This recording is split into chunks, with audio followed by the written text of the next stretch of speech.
আসসালামু আলাইকুম। আশা করছি সকলে ভালো আছেন। তো নতুন একটা ভিডিওতে আপনাদের আজকে স্বাগত জানাচ্ছি। নতুন ভিডিও ঠিক না, এই ভিডিওটি আমি এর আগেও করেছি। তো রিসেন্টলি কিছু চেঞ্জ দেখতে পাচ্ছি। এজন্য ভাবলাম ভিডিওটি আরেকবার করি। আমরা নরমালি যারা সরকারি অফিসে বিভিন্ন ধরনের প্রশিক্ষণ বা বিভিন্ন ট্রেনিং বা বিভিন্ন সময় বিভিন্ন সেমিনার করলে আমরা চালানের মাধ্যমে আমরা ভ্যাট, আয়কর এগুলো জমা দিয়ে থাকি এবং এগুলো আমরা ব্যাংকে গিয়ে জমা দেয় অনেক অফিস। অনেক অফিস অনলাইনে দিয়ে দেয়। তো আসলে যারা জানে না তাদের জন্য আরকি এই ভিডিওটা। তো আপনারা যারা অনলাইনে দিতে চান, তারা এই পদ্ধতিতে আমি যে পদ্ধতিতে দেখাবো এই পদ্ধতিতে অনলাইনে দিতে পারবেন। তো এটার জন্য আপনাদেরকে ১ম এ যেতে হবে অটোমেটেড চালানের ওয়েবসাইটে। চালান লিখে সার্চ দিলেই আপনাদের চলে আসবে চালান। এখানে যাওয়ার পরে এখানে আপনারা পাসপোর্ট ফি এখান থেকে দিতে পারবেন। এনবিআর এর ফি এখান থেকে আপনি জমা দিতে পারবেন। আমরা সকল কোডে যাব। সকল কোডে যাওয়ার পরে আমরা রাজস্ব ভিত্তিক কোডে যাব। এখানে যাওয়ার পর আমরা ১ম এ ভ্যাটটা দিব। আমরা দেশজ পণ্য ও সেবার উপর মূসক এটাতে ক্লিক করলাম। এটাতে ক্লিক করার পরে আমরা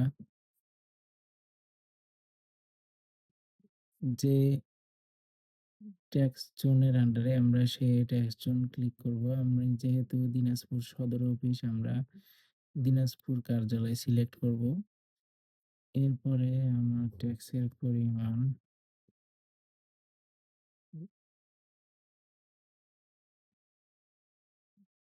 সরি আমার ভ্যাটের পরিমাণটা আমি এখানে লিখে দিব। আমি একটু চেক করে দেখি। আচ্ছা এটা আছে। এখন আমি যেহেতু সরকারি প্রতিষ্ঠান থেকে দিব, আমার প্রতিষ্ঠানের নাম লিখব আমি।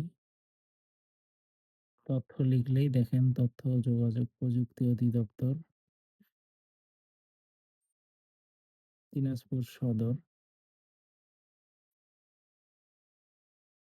দিনাজপুর আমার টিন নাম্বারটা আমি এখানে লিখে দিব। আপনি যেকোনোভাবে এনআইডি নাম্বার, আ জন্ম নিবন্ধন নাম্বার, টিন নাম্বার যেকোনো কিছু একটা দিতে পারেন। তা আমি আমার টিন নাম্বারটা দিয়ে দিচ্ছি। টিন নাম্বারটা দিয়ে টিন আইডিটা যাচাই করে নিব। দেখেন সংশ্লিষ্ট টিন আইডি যাচাই করা সম্পন্ন হয়ে গেছে। আমি আমার মোবাইল নাম্বারটা লিখে দিব। আমার ইমেইল নাম্বারটা লিখে দিব। তারপরে আপনি পেমেন্ট কিভাবে করব? আপনারা মোবাইল ব্যাংকিং, বিকাশ, নগদ, রকেটের মাধ্যমে পেমেন্ট করতে পারেন। আমি আমার ক্রেডিট কার্ড দিয়ে পেমেন্ট করব। আমি তথ্যটি সংরক্ষণ করতে চাই কিনা? আমি তথ্য সংরক্ষণ করতে চাই না। আচ্ছা মন্তব্য এখানে না দিলেও কোনো সমস্যা নেই। আরেকবার একটু চেক করে নিই। ১১৯৩ আচ্ছা। তো আমরা সংরক্ষণে ক্লিক করলাম। ক্লিক করলে আমাদের পেমেন্ট এই যে আমি ৳১১৯৩ পেমেন্ট করব। আমার হচ্ছে ৳২০ হচ্ছে অনলাইন চার্জ কেটে নিবে। তো আমরা প্রসিড টু পেমেন্ট করব। প্রসিড টু পেমেন্ট করলে আমাদের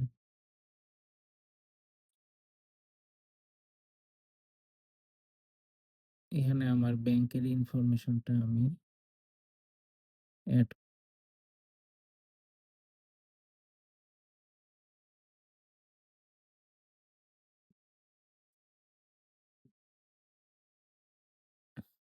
পেমেন্টে ক্লিক করলে আমাকে গেটওয়েতে নিয়ে যাবে। তারপরে টু ফ্যাক্টর ভেরিফিকেশন আমি শেষ করে নিব। আমার ওটিপিটা চলে আসবে এখন মোবাইলে। মোবাইলে এবং ইমেইলে ২ জায়গাতেই আমার ওটিপিটা চলে আসবে। চলে আসছে আমার ওটিপি 50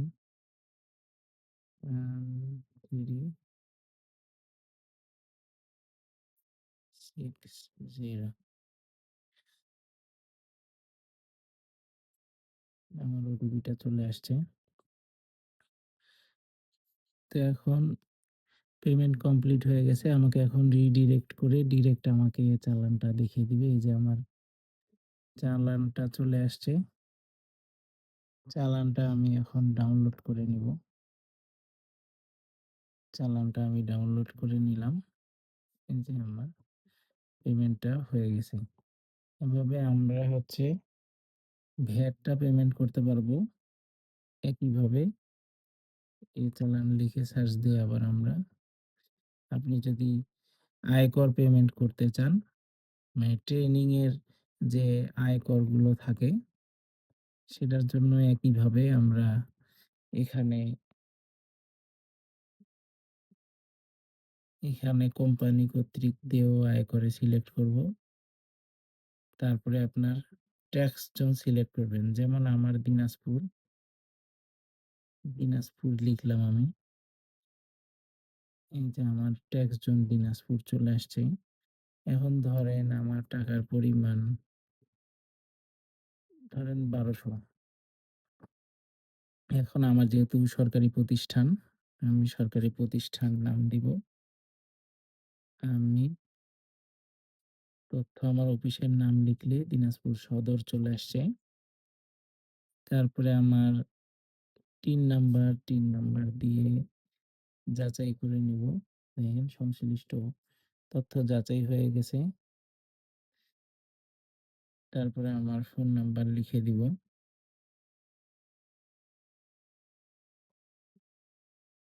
ফোন নাম্বার লিখে দিব, ইমেইল নাম্বার দিব। তারপরে আমি যেভাবে পেমেন্ট করতে চাই আরকি। আমি মন্তব্য লিখলাম। এখান থেকে সিলেক্ট করে দিব কোন ব্যাংক। এখান থেকে সোনালী ব্যাংক হলে সোনালী ব্যাংক দিয়ে সংরক্ষণ দিলে আমাকে পেমেন্ট গেটওয়েতে নিয়ে যাবে। এভাবে আমরা আয়করটি দিতে পারবো। তো দেখলেন আপনারা কত সহজে আপনারা একটা ট্রেনিং এর আপনারা আয়কর এবং হচ্ছে ভ্যাট আপনারা ব্যাংকে গিয়ে দীর্ঘ লাইনে না দাঁড়িয়ে আপনারা কিভাবে পেমেন্ট করে দিতে পারবেন। এর আগেও আমার একটা ভিডিও ছিল। ওইটা থেকে কিছুটা চেঞ্জ আসছে এখানে। তো সিস্টেম মোটামুটি একই। এরপরেও কারো যদি বুঝতে সমস্যা হয় আপনারা অবশ্যই এই ভিডিওতে কমেন্ট করবেন। ভিডিওটি ভালো লাগলে অবশ্যই আপনারা লাইক দিবেন ভিডিওটিতে এবং আমার চ্যানেলটি সাবস্ক্রাইব করবেন। তো ধন্যবাদ সকলেই। ভালো থাকেন। আসসালামু আলাইকুম ওয়া রাহমাতুল্লাহি ওয়া বারাকাতুহু।